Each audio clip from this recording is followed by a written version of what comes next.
ಆತ್ಮೀಯ ವಿದ್ಯಾರ್ಥಿಗಳೇ, ನಾನು ಡಾಕ್ಟರ್ ಬಸವರಾಜ ಜನಕ್ಕಿ, ಇತಿಹಾಸದ ಸಹ ಪ್ರಾಧ್ಯಾಪಕನಾಗಿ ಸರ್ಕಾರಿ ಪ್ರಥಮ ದರ್ಜೆ ಕಾಲೇಜ್ ದಾಂಡೇಲಿ, ಉತ್ತರ ಕನ್ನಡ ಜಿಲ್ಲೆಯಲ್ಲಿ ಕಾರ್ಯನಿರ್ವಹಿಸ್ತಾ ಇದ್ದೇನೆ.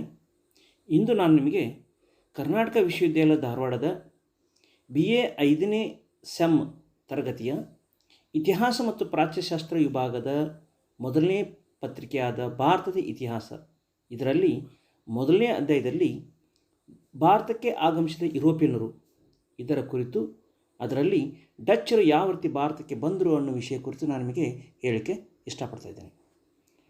ಈ ಅಧ್ಯಾಯವನ್ನು ನಾವು ಪ್ರಾಸ್ತಾವಿಕವಾಗಿ ಹೇಳೋದಾದರೆ, ಈಗಾಗಲೇ ಪೋರ್ಚುಗೀಸರು ಭಾರತಕ್ಕೆ ಜಲಮಾರ್ಗವನ್ನು ಕಂಡುಹಿಡಿದು ತಮ್ಮ ನೆಲೆಗಳನ್ನು ಗೋವಾದಲ್ಲಿ ಸ್ಥಾಪಿಸಿದರು. ತಮ್ಮ ಆಡಳಿತಕ್ಕಾಗಿ ವೈಸ್ರಾಯ್ಗಳನ್ನು ಮತ್ತು ಗವರ್ನರ್ಗಳನ್ನು ನೇಮಕ ಮಾಡಿದ್ರು ಹಾಗೂ ಅವರು ಸ್ಥಳೀಯವಾಗಿ ವ್ಯಾಪಾರವನ್ನು ಕೈಗೊಂಡರು ಅನ್ನೋ ವಿಷಯದ ಬಗ್ಗೆ ನಾನು ನಿಮಗೆ ಹಿಂದಿನ ವಿಡಿಯೋ ಕಾರ್ಯಕ್ರಮದಲ್ಲಿ ಹೇಳಿದ್ದೇನೆ. ಸೊ ಇಂದು ಡಚ್ಚರ ಬಗ್ಗೆ ಹೇಳೋದಾದರೆ, ಡಚ್ಚರು ಭಾರತಕ್ಕೆ ಆಗಮಿಸಿದಾಗ let us see the political condition of India at the time of Dutch. The Mughal emperor Jahangir was the ruler of India from 1605 to 1627. He was succeeded by his son Shahjahan, and who ruled from 1627 to 1658. And in South India, the mighty Vijayanagara Empire was completely declined, and the rule of the Bahmanis and Adil Shahis was also ended. In their places, the Wadiyars of Mysore were in power in Mysore state, and Kedadi dynasty was in Shimoga district.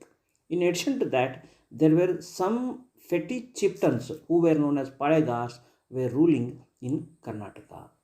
This was the political condition of at the time of entry of the Dutch in India. Let us see who were known as Dutch, or what is Dutch. Dutch is the name of the race. They are from Holland, and as you know very well, Netherlands is also the another name of Holland, and the present capital city is Amsterdam. In 1602, the United East India Company of the Netherlands was formed, and it gave them permission to carry on trade with East Indies, including India. Hence, they came to India in 1605 at the end of Akbar's rule, and the first settlement of the Dutch East India Company was set up at Machilipatnam in Andhra Pradesh in 1605. This is how they entered India. So ಡಚ್ಚರ್ ಅಂಥೇಳಿ ಹಾಲೆಂಡ್ದ ಮೂಲ ನಿವಾಸಿಗಳಿಗೆ ಕರೀತಾರೆ. ಹಾಲೆಂಡಕ್ಕೆ Netherland ಎಂದು ಸಹಿತ ಕರೀತಾರೆ. ಇವತ್ತಿನ ರಾಜಧಾನಿ ಆಮ್ಸ್ಟರ್ಡ್ಯಾಮ್ ಅಂತೇಳಿ ಕರೀತಾರೆ. 1702ರಲ್ಲಿ ಯುನೈಟೆಡ್ ಈಸ್ಟ್ ಇಂಡಿಯಾ ಕಂಪ್ನಿ ಅಂತೇಳಿ ನೆದರ್ಲ್ಯಾಂಡ್ ಸ್ಥಾಪನೆ ಆದ ತಕ್ಷಣ ಅವರು ಈ ಭಾರತದೊಂದಿಗೆ ವ್ಯಾಪಾರ ಕೈಗೊಳ್ಳಲು ಈ ಡಚ್ ಈಸ್ಟ್ ಇಂಡಿಯಾ ಕಂಪ್ನಿಗೆ ಅನುಮತಿಯನ್ನು ಕೊಡ್ತಾರೆ. ಅದರ ಪರಿಣಾಮವಾಗಿ 1405ರಲ್ಲಿ ಅವರು ಭಾರತಕ್ಕೆ ಬರ್ತಾರೆ. ಇವರು 1825ರವರೆಗೆ ಭಾರತ ದೇಶದಲ್ಲಿ ಇರ್ತಾರೆ. ಒಟ್ಟು 222-23 ವರ್ಷಗಳ ಕಾಲ ಇವರು ಭಾರತದಲ್ಲಿ ಆಡಳಿತ ನಡೆಸ್ತಾರೆ. Cornelis Houtman, he was the first Dutch to come to India, and their main trade interest was to spices in exchange of textile. They were very expert in sea trade. In the initial stage, they captured Surat and Bengal, and they were known as Dutch Surat and Dutch Bengal. They captured Surat in 1616 and Bengal in 1627. Their trade included mainly precious stones, indigo, rice, cotton, silk with India. They were also interested in saltpeter. ನಾವು ಕಲ್ಲುಪ್ಪು ಅಂತೇಳಿ ಕರಿತೀವಿ. ಇದನ್ನು ಹೆಚ್ಚಾಗಿ ಮದ್ದುಗುಂಡುಗಳ ತಯಾರಿಕೆಯಲ್ಲಿ ಬಳಸ್ತಾರೆ. ಇದರ ಜೊತೆಗೆ ಗಾಂಜಾ ಮತ್ತು ಮಾದಕ ದ್ರವ್ಯಗಳ ಸಾಗಾಟನೆಯಲ್ಲೂ ಸಹಿತ ಇವರು ಹೆಚ್ಚಿನ ಆಸಕ್ತಿಯನ್ನು ಹೊಂದಿರ್ತಾರೆ. ಇದರ ಜೊತೆಗೆ ಇವರು ನಮ್ಮ ದಕ್ಷಿಣ ಭಾರತದಲ್ಲಿ ಸಿಗ್ತಕ್ಕಂಥ ಮೆಣಸು ಮತ್ತು ಇತರ ಸಾಂಬಾರು ಪದಾರ್ಥಗಳನ್ನು ತೆಗೆದುಕೊಂಡು ಹೋಗೋದಕ್ಕಾಗಿ ಇವರು ಭಾರತಕ್ಕೆ ಬಂದಿರ್ತಾರೆ. Mughal emperor Shahjahan, he gave them permission to carry on trade with them in 1638. ಹಾಗಾದರೆ ಇವರು ತಮ್ಮ ನೆಲೆಗಳನ್ನು ಎಲ್ಲೆಲ್ಲಿ ಸ್ಥಾಪಿಸಿದ್ರು ಅನ್ನೋದು ನೋಡೋದಾದರೆ, ಮಚಿಲಿಪಟ್ಟಣಂ ವಾಸ್ ದರ್ ಫಸ್ಟ್ ಸೆಟಲ್ಮೆಂಟ್. ಮದ್ರಾಸದ ಉತ್ತರ ಭಾಗದಲ್ಲಿರುವ ಅಥವಾ ಉತ್ತರಕ್ಕಿರುವ ಪುಲಿಕಾಟ್ ಅಂತ ಹೇಳಿದ್ರು, ಅಲ್ಲಿ ಎರಡನೇ ಸೆಟಲ್ಮೆಂಟನ್ನು ಸ್ಥಾಪನೆ ಮಾಡಿದರು. 1716ರಲ್ಲಿ ಸೂರತ್ತನ್ನು ವಶಪಡಿಸಿಕೊಂಡ್ರು. ಹೀಗೆ ಚಿನ್ಸುರಾ ಬೆಂಗಾಲ್ದಲ್ಲಿ, ಕಾಸಿಂ ಬಜಾರ್, ಪಟ್ನಾ, ಬಾಲ್ಸೋರ್, ನಾಗಪಟ್ಟಣಂ ಈ ರೀತಿಯಾಗಿ ತಮ್ಮ ನೆಲೆಗಳನ್ನು ಭಾರತದಲ್ಲಿ ಸ್ಥಾಪನೆ ಮಾಡಿದರು ಅನ್ನೋದು ಕಂಡುಬರ್ತದೆ. ಆದರೆ ಇವರು ಬಲಿಷ್ಠ ಸೈನ್ಯವನ್ನು ಹೊಂದಿರಲಿಲ್ಲ. ಹೀಗಾಗಿ ಭಾರತದಲ್ಲಿರ್ತಕ್ಕಂಥ ಬ್ರಿಟಿಷರೊಂದಿಗಾಗಲಿ ಅಥವಾ ಪೋರ್ಚುಗೀಸರೊಂದಾಗಲಿ ಯಾವುದೇ ಸಂಘರ್ಷಕ್ಕೆ ಇಳಿಲಿಲ್ಲ. ಆದರೆ ಆಂತರಿಕವಾಗಿ ತಮಗೆ ತೊಂದರೆ ಆಗ್ಬೋದು ಅನ್ನೋ ಕಾರಣಕ್ಕಾಗಿ ಬ್ರಿಟಿಷರು ಇವರನ್ನು 1795ರಲ್ಲಿ ಒಂದು ಯುದ್ಧದಲ್ಲಿ ಇವರನ್ನು ಸೋಲಿಸಿ ಇವರ ನೆಲೆಗಳನ್ನು ತಾತ್ಕಾಲಿಕವಾಗಿ ವಶಪಡಿಸಿಕೊಂಡಿದ್ದರು. ಹೀಗಾಗಿ ಇವರು ಭಾರತದಲ್ಲಿ ತಮ್ಮ ಹೆಚ್ಚಿನ ಪ್ರಭಾವವನ್ನು ಬೀರಲಿಕ್ಕೆ ಹೋಗಲಿಲ್ಲ. ಇವರ ಒಂದು let us see the trade pattern of the Dutch. ಇವರು ಯಾವ ರೀತಿ ವ್ಯಾಪಾರವನ್ನು ಇತ್ತು ಇವ್ರದನ್ನೋದ್ರೆ. The merchant of the Dutch East India company was first establish themselves in Coromandel coast at Pulicat in the eastern coast. They were looking for textile to exchange with spices and they traded with East Indies. As I told you earlier, their trade included precious stone, indigo, silk, and they captured Bengal and they also captured Malabar. The Dutch personally carried trade without any middleman. ಇವರು ತಮ್ಮ ವ್ಯಾಪಾರಕ್ಕಾಗಿ ಯಾವುದೇ ಮಧ್ಯವರ್ತಿಯನ್ನು ಬಳಸ್ಕೊಳ್ಳಿಲ್ಲ. ಯಾಕಂತಂದರೆ ಮಧ್ಯವರ್ತಿಯನ್ನು ಬೆಳೆಸ್ಕೊಂಡ್ರೆ ಇವರ ಲಾಭ ಕಡಿಮೆ ಆಗುತ್ತೆ ಅನ್ನೋ ಕಾರಣಕ್ಕಾಗಿ ಇವರು ನೇರವಾಗಿ ಸ್ಥಳೀಯ ಜನರೊಂದಿಗೆ ಇವರು ಏನು ಮಾಡಿದ್ರು ಅಂತಂದರೆ ವ್ಯಾಪಾರವನ್ನು ಕೈಗೊಂಡರು. ಇವರು ವ್ಯಾಪಾರಕ್ಕಾಗಿ ಕೆಲವೊಂದು ಟಂಕಶಾಲೆಗಳನ್ನು ನಮ್ಮ ಭಾರತದಲ್ಲಿ ಸ್ಥಾಪನೆ ಮಾಡಿದರು.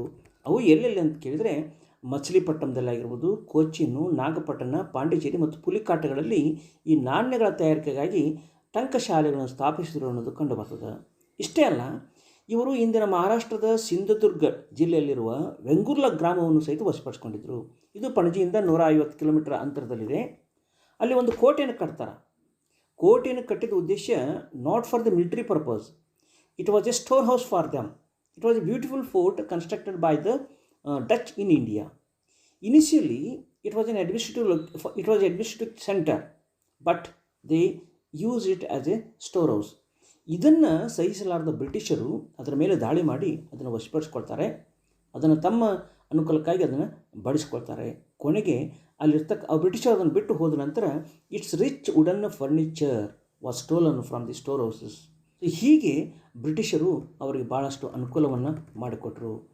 ಈ ಡಚ್ ಮತ್ತು ಬ್ರಿಟಿಷರ ನಡುವಿನ ಒಂದು ಸಂಪರ್ಕವನ್ನು ನೋಡೋದಾದರೆ, the Dutch East India company started trading with Bengal from 1615. In 1627, a trading post was set up in Pipli. The colony was set up at Chinasur near Hooghly River, which helped for the trade in opium, salt, muslin, and spices. A fort called Fort Gustavus, a church, and several other buildings were constructed. They shifted their factory from Pipli to Balasore, but they concentrated mainly in Chilasur. So this is the photograph of Cornelius Houtman, who was the first Dutch to come to India. And this is the map of world in which we have shown you the trade route and their settlements in India. The study of map is very important in order to understand the way or the sea route, how they came to India. Hence you must be very familiar with maps. So this is how the Dutch stayed in India. Ultimately, the Dutch were defeated by the British. Even then, by the virtue of the Anglo-Dutch Treaty of 1814, they were allowed to carry on their trade in India. But all the settlements of the Dutch were returned to the British by the Anglo-Dutch Treaty, which took place in 1824. Under the terms of the treaty, they transferred all the properties and establishment to the British on 1st May 1825 and returned to Holland. This brought an end to 222 or 23 years trade of the Dutch in India. ವಿದ್ಯಾರ್ಥಿಗಳೇ, ಇದರ ಜೊತೆಗೆ you have to be very familiar with these questions and the answers are given in this PPT also. ಹೀಗೆ ಭಾರತಕ್ಕೆ ಎರಡನೇ ಯುರೋಪಿಯನರಾಗಿ ಡಚ್ಚರು ಆಗಮಿಸಿ ತಮ್ಮ ವ್ಯಾಪಾರವನ್ನು ಕೈಗೊಂಡರು ಅನ್ನೋ ವಿಷಯ ಕುರಿತು ನಾನು ಇಲ್ಲಿವರೆಗೆ ನಿಮಗೆ ಮಾತನಾಡಿದೆ. ಧನ್ಯವಾದಗಳು.